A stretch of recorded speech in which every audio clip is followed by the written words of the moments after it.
고린도전서 15장 39절에서 44절 같이 읽습니다.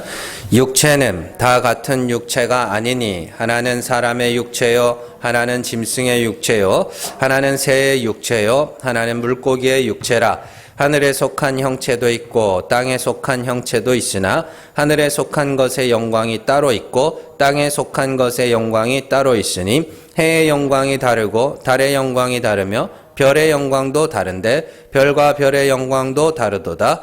죽은 자의 부활도 그와 같으니 썩을 것으로 심고 썩지 아니할 것으로 다시 살아나며 욕된 것으로 심고 영광스러운 것으로 다시 살아나며 약한 것으로 심고 강한 것으로 다시 살아나며 육의 몸으로 심고 신령한 몸으로 다시 살아나나니 육의 몸이 있은즉 또 영의 몸도 있느니라. 아멘.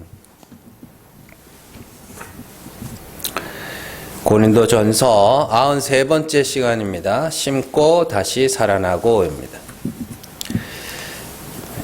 요한복음 3장에 보면 예수님과 니고데모에 대한 이야기가 나옵니다. 어느 날 밤에 니고데모가 예수님을 찾아옵니다. 그때 예수님은 니고데모에게 사람이 거듭나지 않으면 절대 하나님 나라를 볼 수가 없다, 이렇게 말씀하십니다. 이에 니고데모가 묻습니다. 사람이 늙으면 어떻게 거듭날 수 있습니까? 내가 두 번째 모태로 들어갔다가 다시 나와야 됩니까? 그렇게 이야기를 하죠.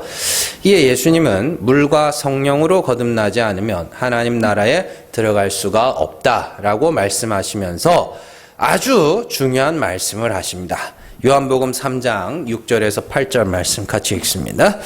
육으로 난 것은 육이요 영으로 난 것은 영이니 내가 내게 거듭나야 하겠다 하는 말을 놀랍게 여기지 말라.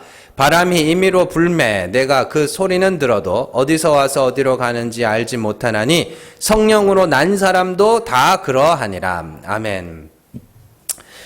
육으로 난 것은 육이고 영으로 난 것은 영이다. 이게 뭔 말이에요? 자, 육으로 났다는 것은 아담의 후손으로 났다는 소리입니다. 영으로 났다는 건 성령으로 났다라는 소리죠. 그런데 여기서 중요한 것은 육으로 난 것은 육이다 라는 것이죠. 이 말씀을 사도 바울은 조금 다르게 표현합니다. 사도 바울은 아담 안에서 모든 사람이 죽은 것 같이 그리스도 안에서 모든 사람이 삶을 얻으리라고 표현을 합니다. 같은 말이에요. 고린도전서 15장 22절 같이 읽습니다. 아담 안에서 모든 사람이 죽은 것 같이 그리스도 안에서 모든 사람이 삶을 얻으리라. 아멘. 그러면 아담의 후손들은 일단 나면 뭐예요? 이거는 죽은 거예요. 네, 이게 숨은 쉬고 움직이고 하는데 죽어 있는 거예요. 그러면 반드시 그 사람은 뭐 해야 돼요? 그리스도 안으로 넘어가야 되겠네요. 그죠? 자, 요한복음 3장의 말씀과 우리가 방금 읽었던 15장 22절의 말씀을 비교해 보면 아담 안에서 죽은 것이라는 말과 육으로 난 것은 육이다라는 말이 같은 의미입니다.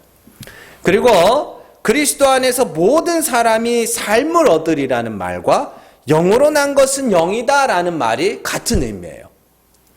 그렇다면 육으로 난 것은 육이고 아담 안에서 모든 사람이 죽었다는 말은 어떤 의미인가? 뭔 말이겠어요, 이게? 그러니까 일단 모든 아담의 후손들은 기본적으로 영이 없다. 영이 없다는 뜻입니다. 영이라는 건 뭐냐? 영은 진리입니다. 그리고 하나님의 자기 계시입니다. 그러니까 한마디로 말해서 일단 사람이 태어나면 하나님을 알아요, 몰라요? 하나님 몰라요. 그 상태를 뭐라 그러냐면 육이라고 이야기를 합니다. 그런데 문제는 뭐냐면 하나님을 알지 못하는 아담의 후손들은 각자가 시키지도 않았는데 뭔가를 자꾸 생산을 해요. 네. 뭔 말인지 아시겠어요? 육신된 인간들은 나자마자부터 계속 뭔가를 생산합니다. 그걸 뭐라 그러냐면 행위라고 그렇게 이야기를 합니다. 각자의 행위를 잉태하면서 살아가요.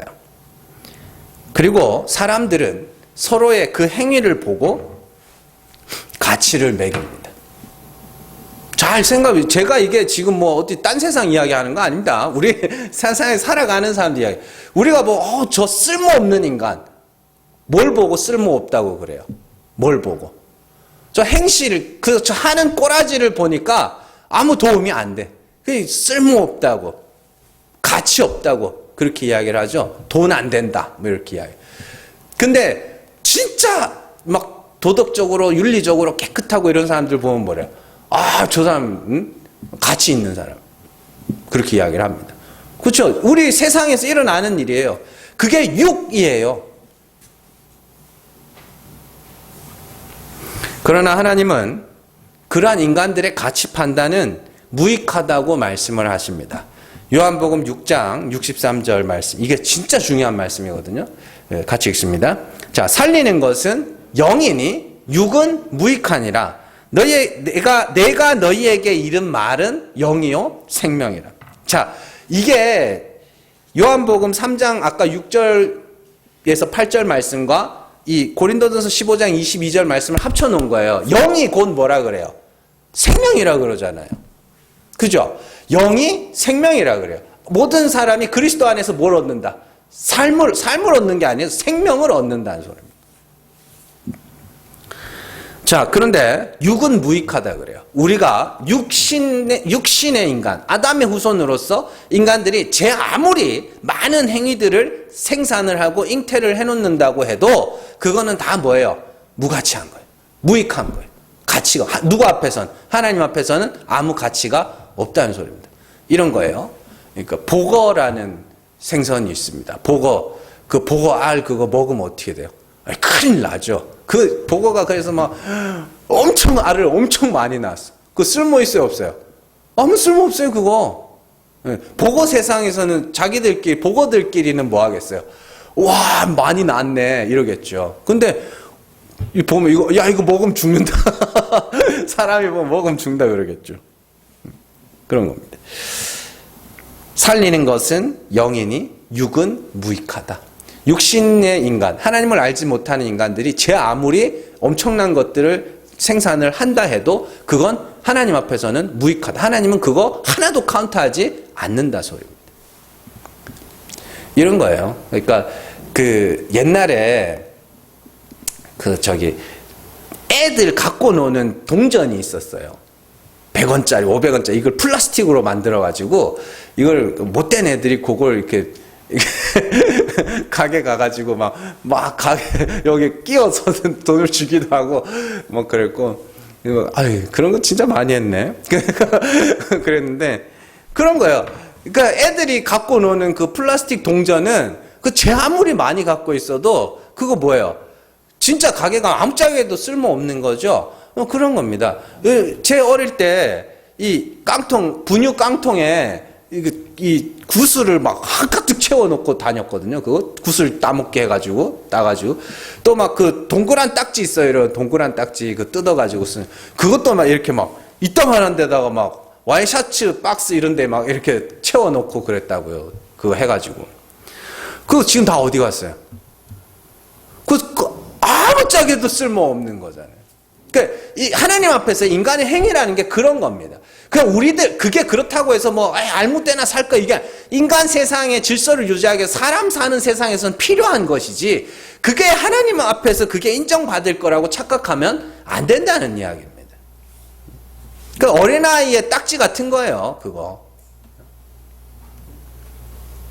자, 그런데 아까 전에 요한복음 6장 63절에서 자, 살리는 것은 영인데 그죠? 우리를 살게 하는 하나님 앞에서 산자로 만들어주는 건 영인데 그 영이 뭐냐면 내가 너희에게 이른 말이 영이야. 내 말이 곧 뭐예요? 생명이야. 이렇게 이야기를 합니다.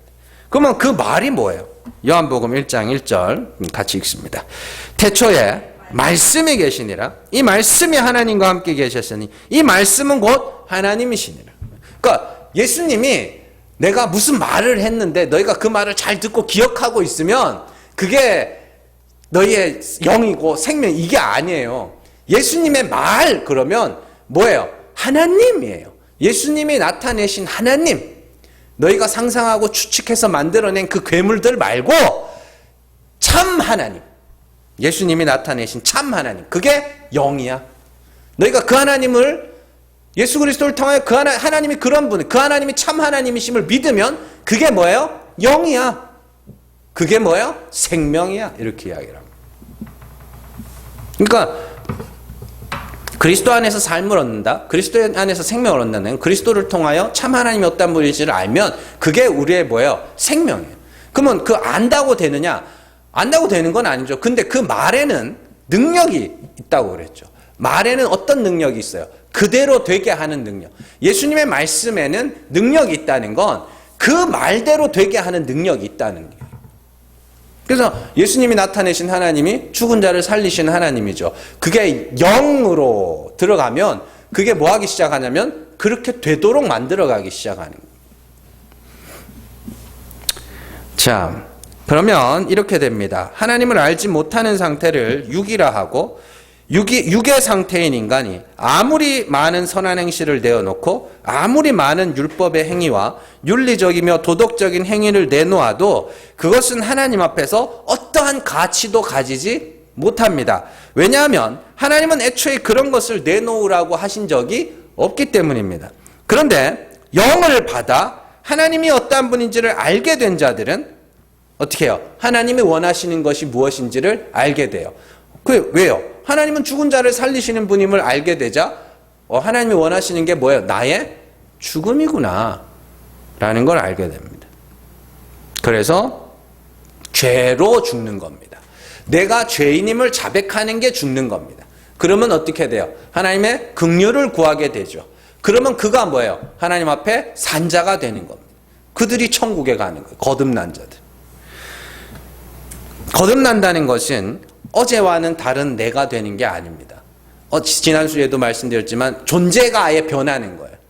우리가 좀 이따 살펴보겠지만 물고기의 형체를 가졌던 자가 새의 형체가 되는 거예요. 밤에 달과 별의 영광을 갖고 있던 자가 해가 되는 겁니다. 짐승이 사람이 되는 겁니다. 그 정도로 존재의 변화가 일어나는 거듭남이라고 이야기합니다. 그렇다면 왜 거듭난 자만 천국에 들어갈 수 있는가? 천국은 은혜를 아는 자들이 들어가는 곳이기 때문입니다. 하나님의 은혜가 찬송을 받는 곳이 천국이기 때문입니다. 누구도 자기 자랑을 하지 못하는 곳이 천국이기 때문입니다. 구원받은 자끼리 서로 해됨도 없고 상함도 없는 곳이 천국이기 때문입니다. 여러분들 가정이 가끔씩 불화할 때가 있습니다. 왜 불화하냐면 사람이요 다른 사람을 이겨야 할 대상으로 여기면 불화하기 시작합니다. 가끔 진짜 이렇게 자존심 싸움 같은 거 할 때 있죠. 별거 아닌 것 가지고 싸우고 그럴 때. 저 잘 그래요. 근데 그게 화목이 깨지는 거예요. 그 지옥이로 변하는 거거든요. 그래서 그게 오래되면 그 가정이 뭐하는 진짜 전쟁터가 되는 거예요.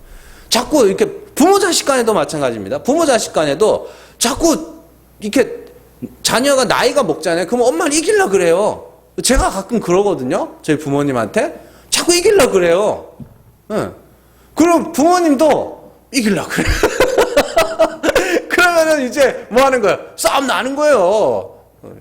그러니까 이 가족 관계라는 거는요, 이 가족에서 화목하게 하려면 일단 관계 설정부터 잘해야 됩니다.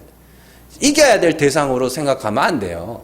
그냥 이해해야 할 대상이고 같이 살아야 할 공생관계로 인식을 해야 되는데 자꾸 경쟁관계로 인식하니까 가정이 천국이 아니라 지옥으로 변하는 겁니다.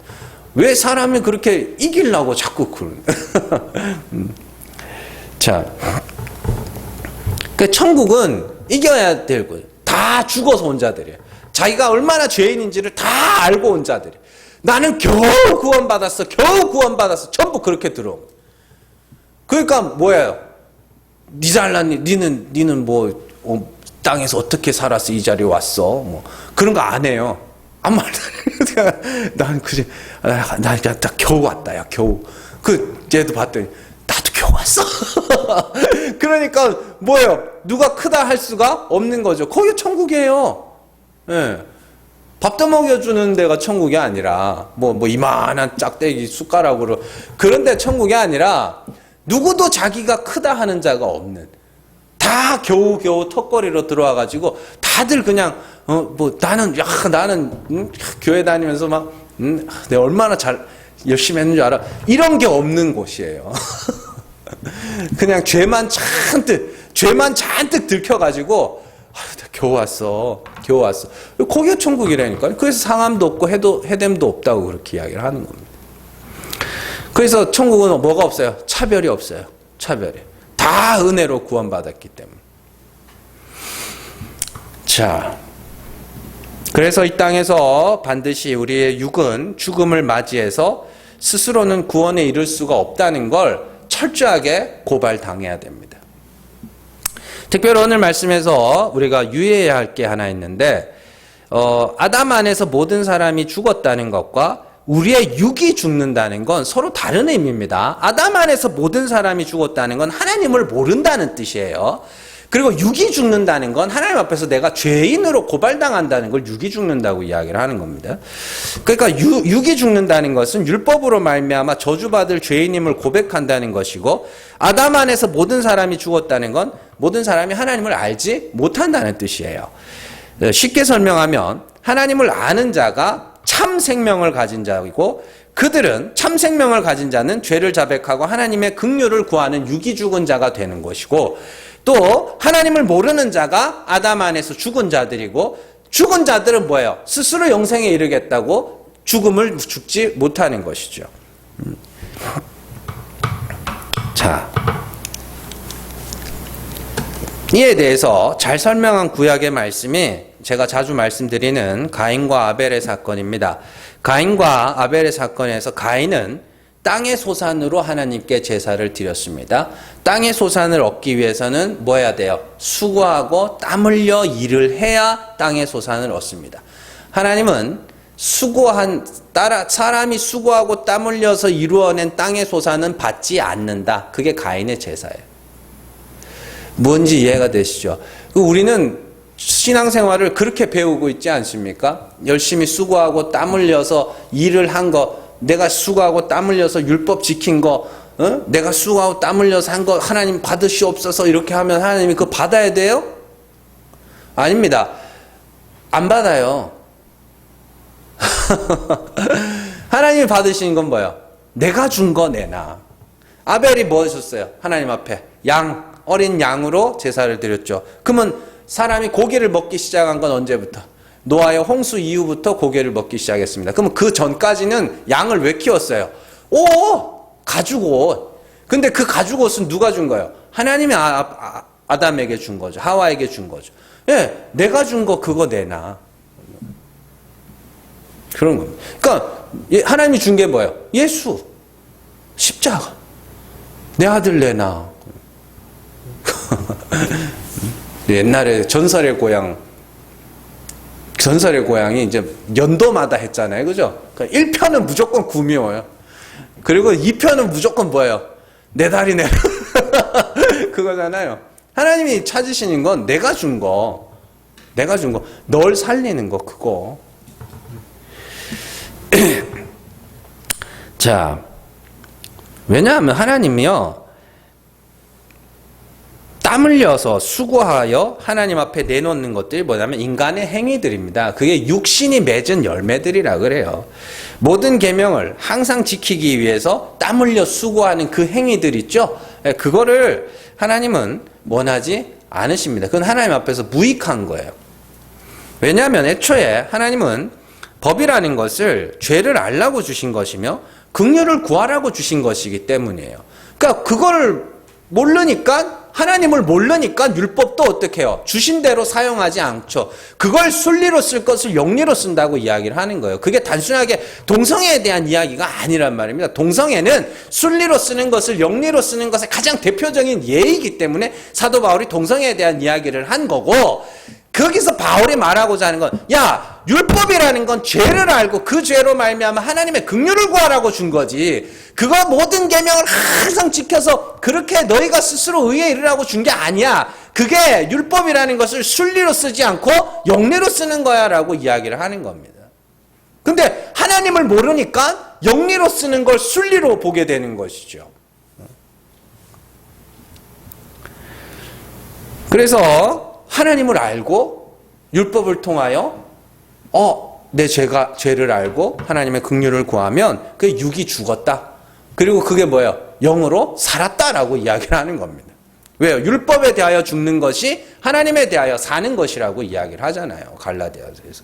그러니까 성경이 막 여러 이야기를 하고 있는 것 같지만 아닙니다. 하나의 이야기를 하고 있어요. 사느냐 죽느냐 누가 산자냐. 왜요? 마지막 심판대 앞에서 하나님은 산자와 죽은 자를 심판하실 것이기 때문에 성경이 계속해서 뭘 가르쳐주냐면 누가 산자냐를 가르쳐요. 누가 산자냐. 율법에 대하여 죽은 자가 산자들이다. 그렇게 이야기를 하는 겁니다.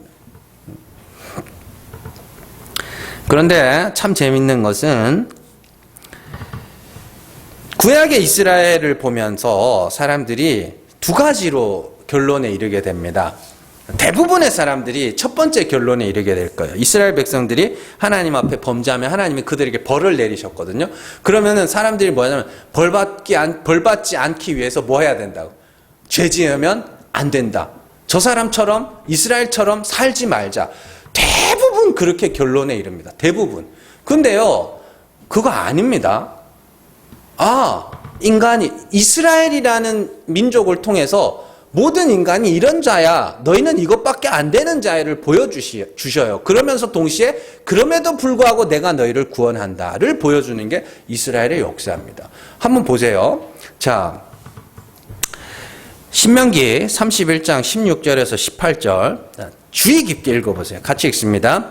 또 여호와께서 모세에게 이르시되 너는 네 조상과 함께 누우려니와 이 백성은 그 땅으로 들어가 음란히 그 땅의 이방 신들을 따르며 일어날 것이요 나를 버리고 내가 그들과 맺은 언약을 어길 것이라. 내가 그들에게 진노하여 그들을 버리며 내 얼굴을 숨겨 그들에게 보이지 않게 할 것인즉 그들이 삼킴을 당하여 허다한 재앙과 환란이 그들에게 임할 그때에 그들이 말하기를 이 재앙이 우리에게 내림은 우리 하나님이 우리 가운데에 계시지 않은 까닭이 아니냐 할 것이라. 또 그들이 돌이켜 다른 신들을 따르는 모든 악행으로 말미암아 내가 그때에 반드시 내 얼굴을 숨기리라. 아멘.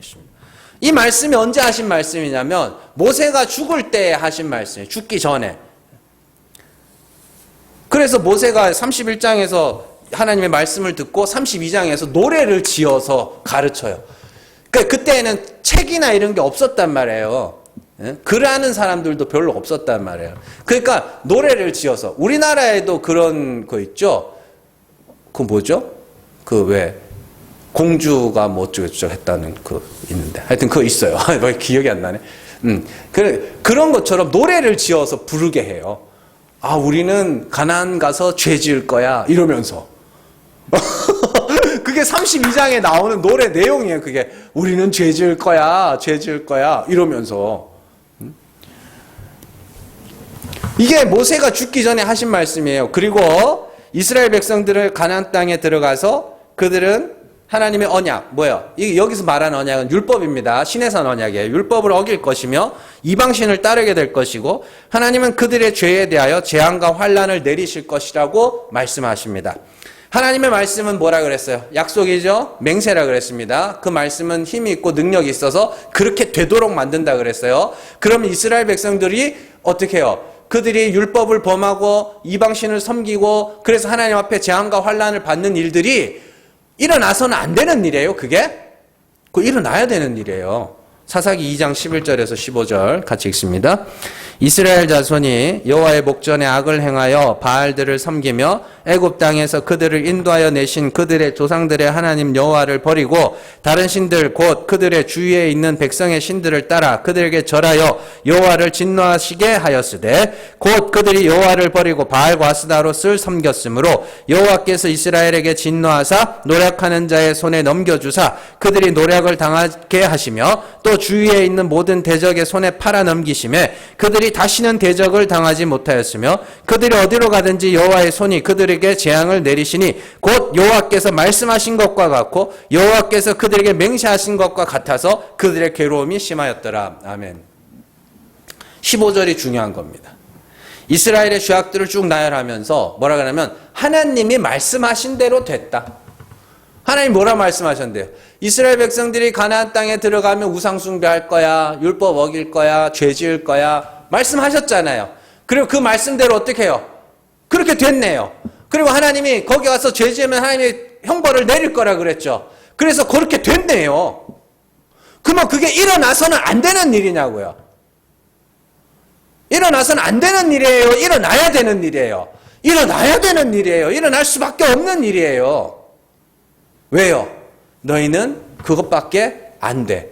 그러나 하나님이 어떻게 해요? 이스라엘 백성들을 그 형벌 속에 그냥 던져놨어요? 아니죠. 건져내시죠. 그럼에도 불구하고 내가 너희를 구원한단다를 보여주신 거예요. 성경은 그렇게 봐야 되는 겁니다. 우리 이렇게 살면 안 됩니다. 어? 이스라엘 백성들처럼 살면 벌 받습니다. 그래서 벌 받기 싫어가지고 그냥 그게 아니에요. 그런 교훈을 받으라고 쓴 책이 아니라니까요. 아, 이런 거였구나. 아, 인간이라는 존재가 이것밖에 안 되는 존재였구나. 그럼에도 불구하고 하나님이 그 크신 사랑으로 이들을 구원하시네. 이게 성경을 읽는 방법인데 자꾸 성경을 교훈으로 읽어요. 교훈으로. 요즘엔 차라리 교훈이 낫지. 요즘에는 자꾸 사람을 감동을 주려고 그래요. 울리려고. 그래서 울고 나면 울고 나면 은혜 받았다고 그러면서 집에 가면 남는 거 왜 울었지? 노래가 슬퍼서 울었나? 여러분들,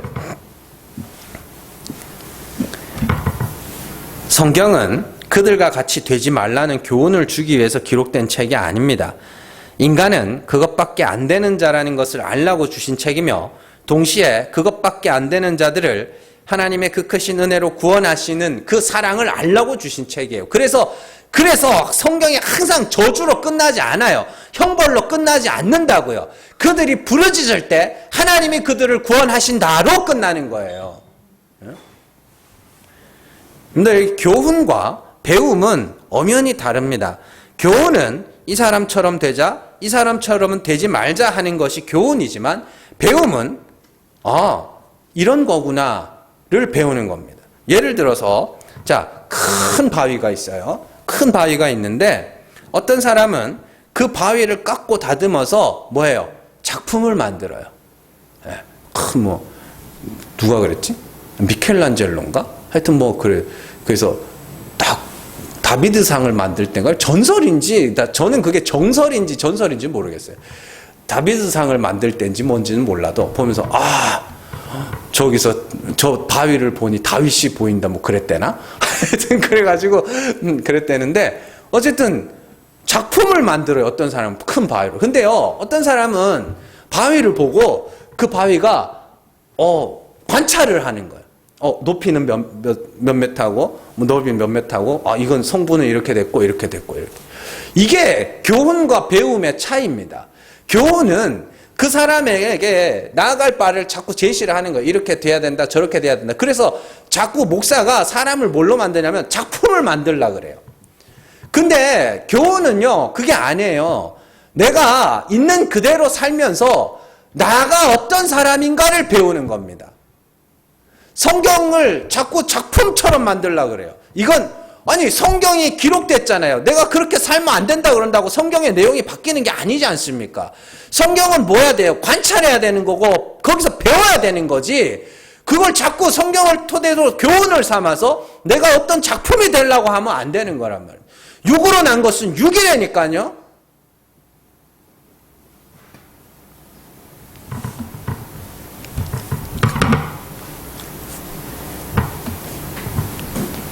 그래서 많은 사람들이 성경을 통해서 자꾸 교훈을 얻으려고 합니다. 우리는 그들보다 더 나은 사람, 더 나은 작품이 되자는 거예요. 그게 아담 안에서 죽은 자들이 성경을 보는 방법이에요. 그리스도 안에서 산 자들은 성경을 통해서 사람이라는 게 이런 존재구나. 이것밖에 안 되는구나를 배워야 되는 겁니다. 그래서 결정적인 차이가 뭐냐면 교훈을 얻으려고 하는 사람들에게서 일어나는 현상이 하나님의 구원을 보지 못해요. 보세요.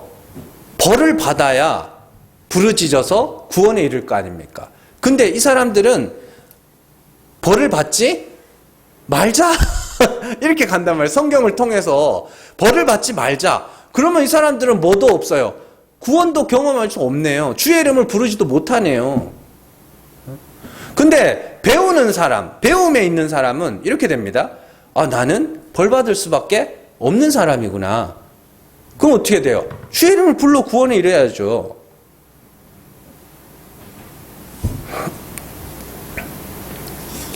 자, 빛이 어둠에 비치면 어둠에 감춰졌던 것들이 드러나듯이 참 하나님이 어떠한 분인지를 알면 그때야 비로소 우리의 실체가 드러나게 됩니다. 하나님을 알고 나의 실체가 드러나면 성경을 보는 우리의 눈과 시각이 달라지게 됩니다. 교훈으로 보는 게 아니라 배움으로 보게 됩니다. 그들처럼 살지 말자, 그들처럼 살자가 아니라 나 역시 그것밖에 안 되는 자라는 것을 알게 됩니다. 그렇게 내 실체가 드러나면 그때야 비로소 그것밖에 안 되는 이스라엘을 구원하시는 하나님의 사랑이 보이게 되는 거예요. 자, 오늘 말씀에서 사도 바울은 첫 창조를 통해서 부활을 설명하고 있습니다. 바울이 의미 없이 막 나열한 것 같지만 사실은 정확하게 첫 창조에 근거해서 나열을 하고 있는 거예요. 자, 첫 창조 순서를 한번 기억을 해보자고요. 첫 번째는 뭐예요? 빛과 어둠이죠. 원래는 어두움이었는데 거기 빛이 비친 거 아닙니까? 그리고 빛을 낮이라 부르고 어둠을 밤이라 부르고, 그래서 낮을 주관하는 게 해, 밤을 주관하는 게 달과 별, 이렇게 되는 거죠. 자, 둘째 날에는 윗물과 아랫물, 그리고 그 사이에 궁창을 만드십니다. 그리고 아랫물에 사는 거를 물고기, 그죠? 그리고 궁창, 하늘에 사는 걸 뭐라 그래요? 새, 이렇게 됩니다. 자, 셋째 날에는 물과 뭇을 드러내시죠? 그러니까 이게 물을 한 군데로 모았다 그래요. 물을 한 군데로 모아서 뭇이 드러나요. 그리고 그죠? 뭇에서 일어나는 일입니다. 뭇에서 하나님 만드신 게 뭐예요? 짐승과 사람입니다. 정확하게 그런 구조로 되어 있어요. 그래서 오늘 말씀을 한번 보세요. 자, 육체는 다 같은 육체가 아니니 하나는 사람의 육체요, 하나는 짐승의 육체요. 이게 짝이에요, 두 개가. 그리고 하나는 새의 육체요, 하나는 물고기의 육체라. 이게 뭐예요? 짝이에요. 그리고 41절, 해의 영광, 달의 영광, 별과 별의 영광, 뭐 이런 거 나오죠. 이것도 짝이라니까요. 그러니까 어둠에 속한 자, 땅에 속한 자, 속된 것, 뭐 이렇게 막 나누는데 이 이야기입니다. 자, 그래서 40절에서 하늘에 속한 형체가 있고 땅에 속한 형체가 있다고 하면서 동시에 하늘에 속한 것의 영광이 따로 있고 땅에 속한 것의 영광이 따로 있다고 이야기를 합니다. 특별히 43절에서 해의 영광, 달의 영광, 별의 영광이 다르고 별과 별의 영광이 다르다, 이렇게 합니다. 이게 뭔 말인지 아시겠어요? 해의 영광이 다르고 그럼 해가 내놓는 빛이 다르고, 뭐 어떤 사람은 별을 잘 보면 별의 색깔이 다르대. 그래서 그런 이야기가 아니고요. 그것도 맞는 말인데 과학적으로는 그게 어떻게 보면 더 맞아요. 그게 맞는 말이기도 한데, 자, 이렇게 됩니다. 낮에 빛을 발하는 건 뭐예요? 해 하나밖에 없죠. 그러면 해의 영광이라는 건 결국에 뭐냐면, 자, 낮에 속한 자, 빛에 속한 자들은 하나님을 한 분 하나님, 참 하나님, 그 한 분 하나님으로 다 알고 있다. 뭐 이해되시죠? 근데 밤에 속한 자, 어둠에 속한 자들은 하나님을 어떻게 해요? 다 달라요. 그게 이 땅에 있는 수많은 종교들 아닙니까? 다 다르게 봐요. 영광이라는 건 뭐냐면 하나님을 아는 지식을 영광이라 그래요. 자, 쉽게 설명을 해드릴게요. 이 땅에 수많은 종교들이 있고 수많은 신들이 있습니다. 사람들이 모두가 각자 신이라고 하는 존재를 안다고 하며 신을 섬긴다고도 이야기를 합니다. 그런데 그 신들이 다 달라요. 일본에는 뭐 신이 몇 개래더라? 하여튼 거기는 계속 신이 지금 계속 만들어지고 있거든요. 그 신사라는 게 뭐냐면 그 나라에서 큰 일을 했던 이름 날린 사람들 있죠? 그 사람의 무덤을 신사라 그래요. 예. 그래서 그런 아직도 거기는 신이 많아요. 그러니까 다 뭐예요? 별과 별의 영광이 다른 거예요. 다들 신이라고 부르는 게 다 다른 거예요. 그러나 낮에 속한 자는 어떻게 해요? 그리스도께서 나타내신 참 하나님, 그 하나님 한 분, 그 한 분 하나님을 알고 있단 말이에요. 그래서 낮에 속한 자는 해의 영광이 다르고 달의 영광이 다르고 별과 별의 영광이 다 다르다고 이야기를 하는 겁니다.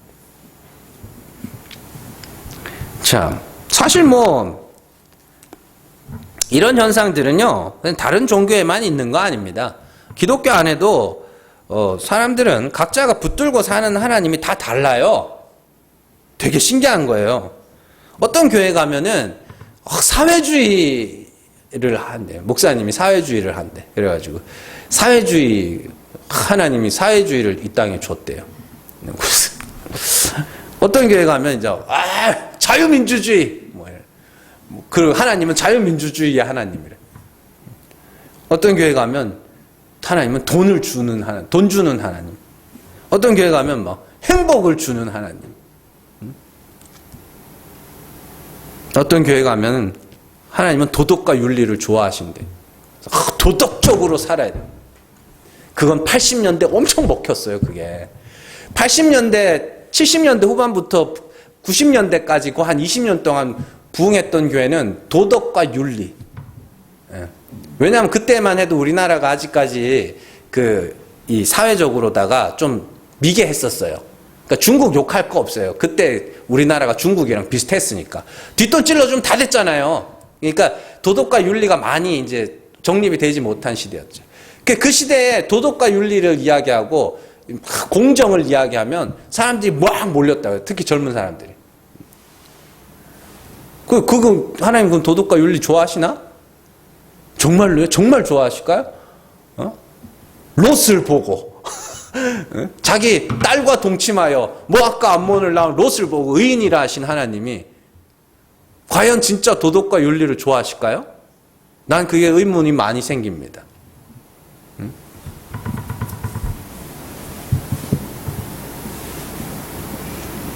다들 하나님이 다 달라요.